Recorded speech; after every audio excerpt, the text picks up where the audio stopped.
कहानी शुरू होती है और हम एक बूढ़े स्पार्टन को देखते हैं जो कि एक पहाड़ के ऊपर नवजात बच्चों को चेक कर रहा होता है। वो कंबल हटाता है और एक वाहियात से हरे बच्चे को देखता है जो कि उसे कहता है कि क्या आप मेरी मम्मी हो, क्योंकि मुझे आपकी चूची से दूध पीना है। अब ये देखते ही उस बूढ़े के दिमाग का भांग भोसड़ा हो जाता है। इसके बाद वो वहाँ पर एक लड़की को देखता है जिसको वो एंजेलिना जोली और ब्रैड पिट को गिफ्ट में दे देता है। इसके बाद वो फिर से कंबल उठाता है, लेकिन इस बार उसे एक ऐसा बच्चा मिला था जो दाढ़ी और सिक्स पैक्स के साथ पैदा हुआ था। अभी देखकर वो बूढ़ा खुश हो जाता है क्योंकि ये ही एक असली स्पार्टन था। वो उस बच्चे को अपने पास रख लेता है और उसका नाम लियोनिदास रखता है।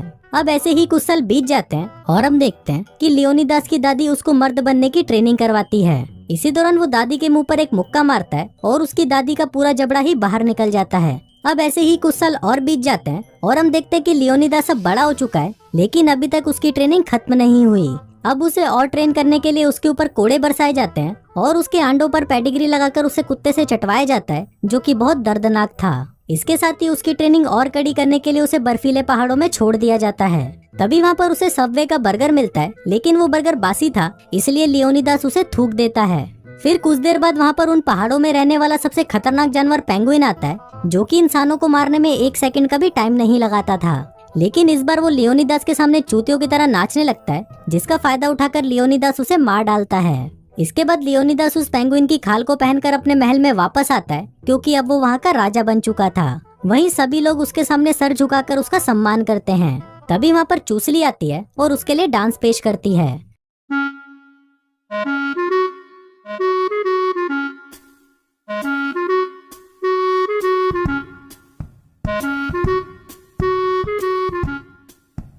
अब ये देखकर लियोनिदास का डंडा खड़ा हो जाता है और वो चूसली को शादी के लिए प्रपोज करता है। तभी हम देखते हैं कि चूसली लियोनिदास की चेस्ट पर कुछ नंबर्स लिखती है और कहती है कि ये मेरी हुद पर लगे ताले का पासवर्ड है, जिसका मतलब था कि वो लियोनिदास से शादी करके उससे अपनी पिंकी पिटवाने के लिए तैयार थी। अब यहाँ से सीन कुछ साल आगे शिफ्ट होता है और हम लियोनिदास को देखते हैं जो कि अपने बच्चे को ट्रेनिंग दे रहा होता है।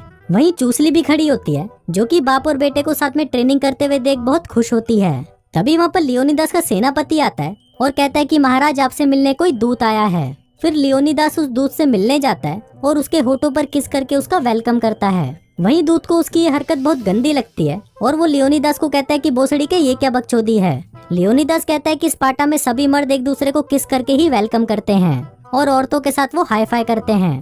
तभी वो दूत लियोनिदास की वाइफ चूसली को देखता है, जो कि उसका काला डंडा अंदर लेने के लिए उसे गंदे गंदे इशारे करने लगती है।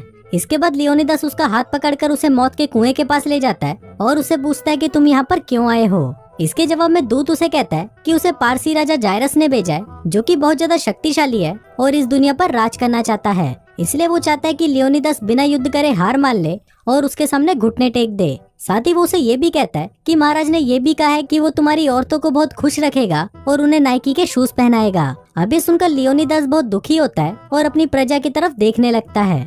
इसके बाद वो अपनी तलवार निकालकर उस दूत को मारने के लिए जैसे ही मुड़ता है, तभी वो देखता है कि वो दूत चूसली का दूध पी रहा है। अभी सब देखकर लियोनिदास और भी ज्यादा गुस्सा हो जाता है और उसे लात मारकर उस मौत के कुएं में फेंक देता है। इसके साथ ही वो और कई लोगों को उस मौत के कुएं में फेंक देता है जिन्हें वो पसंद नहीं करता था। इसके बाद वहाँ पर उसका सेनापति आता है और लियोनिदास से कहता है कि महाराज हमें युद्ध का परिणाम जानने के लिए उन बदसूरत जादूगरों के पास जाना चाहिए। फिर लियोनिदास उन बदसूरत जादूगरों के पास जाता है और उन्हें बहुत सारी फेयर एंड लवली और फेस वॉश देकर उनसे युद्ध का परिणाम पूछता है। जादूगर उसे बताते हैं कि अगर उसने युद्ध में हिस्सा लिया तो वो कुत्ते की मौत मारा जाएगा।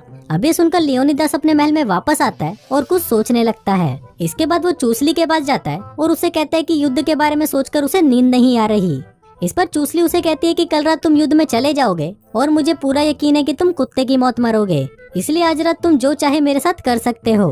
अब आप लोग सोच रहे होंगे कि लियोनिदास तो इसकी चारों दिशाओं से लेगा, लेकिन ऐसा कुछ नहीं होता, बल्कि ये बावली गांड तो उसे उठाकर एक्सरसाइज करने लगता है। फिर अगले दिन लियोनिदास अपने सेनापति के पास आता है और उसे कहता है कि हमें युद्ध में 300 लोगों की जरूरत है। लेकिन इस पर सेनापति कहता है कि उनके पास सिर्फ ये 10 चूतिए ही हैं, क्योंकि राजा जायरस का नाम सुनकर सभी गांड फटी के वापस भाग गए। तभी वहाँ पर चूसली आती है और वो लियोनिदास को उस पेंगुइन की चोंच से बनी हुई माला पहनाती है और कहती है कि जीत कर आना। इसी दौरान हम उसके राज्य के गद्दार को देखते हैं, जो कि किंग जायरस को मैसेज करके लियोनिदास और उसकी सेना के बारे में बता देता है।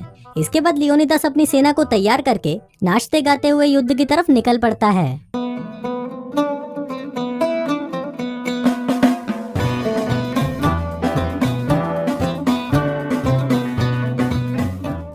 इसके बाद वो लोग उस संकरे रास्ते तक पहुंच जाते हैं जहाँ पर वो किंग जायरस की सेना को आसानी से हरा सकते थे।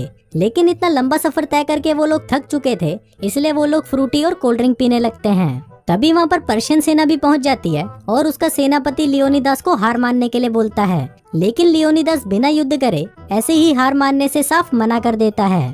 तभी लियोनिदास का मोटा सैनिक आकर उस पर हमला करने लगता है, लेकिन वो बावलीगांड इतनी जोर से छलांग मारता है कि वो एक पहाड़ से टकराकर सीधा नीचे गिरता है। इसके बाद युद्ध की घोषणा की जाती है, लेकिन ये लोग युद्ध न करके डांस कंपटीशन करते हैं।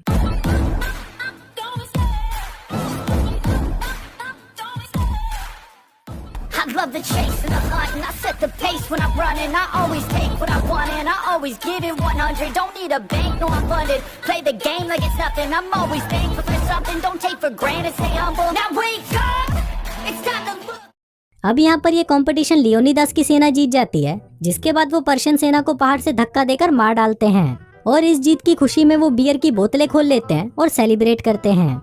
दूसरी तरफ हम महल में चूसली को देखते हैं, जो कि पूरी नंगी होकर अपनी मसाज करवा रही थी। तभी वहाँ पर विधानसभा का एक मेंबर आता है, जो कि अपनी हवस भरी नजरों से चूसली के शरीर को देखने लगता है। वो कहता है कि महाराज को युद्ध जीतने के लिए और भी सैनिकों की जरूरत है। लेकिन इस पर चूसली कहती है कि मुझे तो लग रहा था कि शायद वो अब तक मर चुका होगा, इसलिए मैंने टिंडर पर भी अपनी प्रोफाइल बना ली थी और मुझे वहाँ से काफी अच्छे अच्छे मैच भी आ रहे थे। इस पर वो आदमी कहता है कि अगर महाराज ये युद्ध हार गए तो उनका पूरा साम्राज्य किंग जायरस का हो जाएगा, जिसके बाद वो आपके ऊपर भी कब्जा कर लेगा और दिन रात आपसे अपना डंडा चुसवाएगा। अब ये सुनकर उस गोल्ड डिगर की गांड फट जाती है और वो उसको अगले दिन एक सभा बिठाने को कहती है।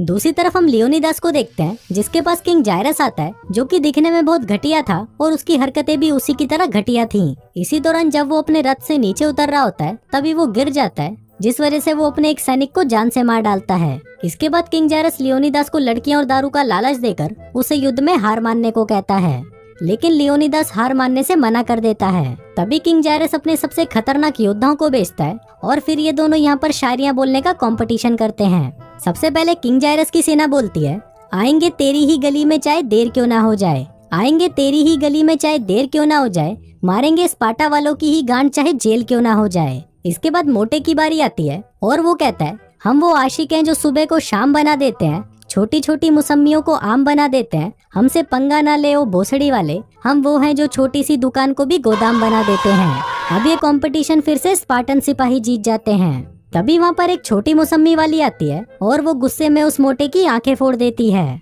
दूसरी तरफ हम चूसली को देखते हैं, जिसके पास ट्रेटर आता है और उसके हाथ से पानी के गिलास को लेकर पीने लगता है। अब पूरा पानी पीने के बाद वो चूसली को कहता है कि इस पानी में नमक थोड़ा ज्यादा है। चूसली कहती है कि तुमने जो अभी पिया वो पानी नहीं बल्कि मेरा मूत है। इसके बाद वो ट्रेटर से कहती है कि मेरे पति को युद्ध में सैनिकों की जरूरत है और उनके लिए मैं कुछ भी कर सकती हूँ। जिसके बाद वो उसके सामने अपने पूरे कपड़े उतार देती है। अब ये देखकर ट्रेटर जैसे ही उसकी लेने उसको हाथ लगाता है, तभी उसका शीघ्र पतन हो जाता है, क्योंकि उसका छोटा पप्पू बहुत कमजोर था। अगले दिन हम देखते हैं कि विधानसभा के सभी सदस्य एक जगह पर इकट्ठा हो गए हैं। जिसके बाद वहाँ पर चूसली आती है और अपना अश्लील डांस दिखाकर उन सबके घोड़े खड़े कर देती है। वो कहती है कि मेरे पति को जंग में सैनिकों की जरूरत है। लेकिन तभी वहाँ पर ट्रेटर आता है और वो कहता है कि ये कोई रानी नहीं बल्कि झांटों की सौदागर है। अभी सुनकर चूसली को गुस्सा आ जाता है और वो वैनम बन के ट्रेटर को मिट्टी में मिला देती है। वहीं एक सांसद को ट्रेटर का मोबाइल मिलता है, जिसको देखकर वो लोग समझ जाते हैं कि ट्रेटर एक देशद्रोही था। जिसके बाद वो चूसली की मदद करने के लिए तैयार हो जाते हैं। दूसरी तरफ हम एक सैनिक को देखते हैं, जो कि उछलता हुआ लियोनिदास के पास आता है और उसे कहता है कि किंग जायरस को हमारे इस खुफिया रास्ते के बारे में पता चल चुका है और वो किसी भी वक्त अपनी 1 लाख लोगों की सेना लेकर यहाँ पर आता ही होगा। अभी सुनकर लियोनिदास अपने अंधे सिपाही के पास जाता है और उसे अपनी पेंगुइन की चोंच निकाल कर देता है और कहता है कि इसे जाकर रानी चूसली को दे देना। तभी वहाँ पर जायरस और उसकी सेना पहुँच जाती है और किंग जायरस लियोनिदास को अपने आगे झुकने को कहता है, लेकिन इस पर लियोनिदास उसे मना कर देता है। तभी किंग जायरस अपना मोटा दिमाग चलाने के बाद लियोनिदास से कहता है कि देखो तुम्हारे शूज खुले हैं। अब जैसे ही लियोनिदास अपने शूज बांधने के लिए नीचे झुकता है, तभी किंग जायरस उसे कहता है कि देखो मैंने तुम्हें अपने आगे झुका ही दिया। अब वो इस खुशी में हाई फाई करता है, लेकिन ये देखकर स्पार्टन्स उस पर हंसने लग जाते हैं, क्योंकि उनके देश में हाई फाई सिर्फ लड़कियां ही करती थी।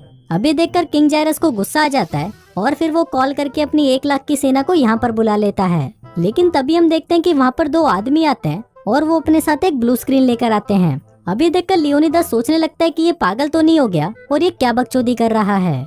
लेकिन तभी उस स्क्रीन पर 1 लाख सैनिक आ जाते हैं, जिसको देखकर लियोनिदास की सेना की फट जाती है। लेकिन फिर भी वो लोग हिम्मत करके जायरस की सेना पर हमला कर देते हैं। अब किंग जायरस को अपना अंत नजदीक आता दिख रहा था, इसलिए वो भागकर अपनी कार में बैठता है और उसको एक रोबोट में बदल देता है। अब जैसे ही वो स्पार्टन्स पर हमला करने के लिए आगे बढ़ता है, तभी उस रोबोट की तार निकल जाती है, जिससे उसकी पावर चली जाती है। अब वो रोबोट सीधा स्पार्टन की सेना के ऊपर गिर जाता है, जिसमें राजा लियोनिदास के साथ उसकी पूरी सेना मारी जाती है। दूसरी तरफ वो अंधा सिपाही भी चूसली के पास पहुंच जाता है और ये कंफर्म करने के लिए कि वो लड़की चूसली ही है, वो उसके संतरे दबाता है और उसे राजा की दी हुई पेंगुइन की चोंच दे देता है। और इसी के साथ ही ये फिल्म यहीं खत्म हो जाती है।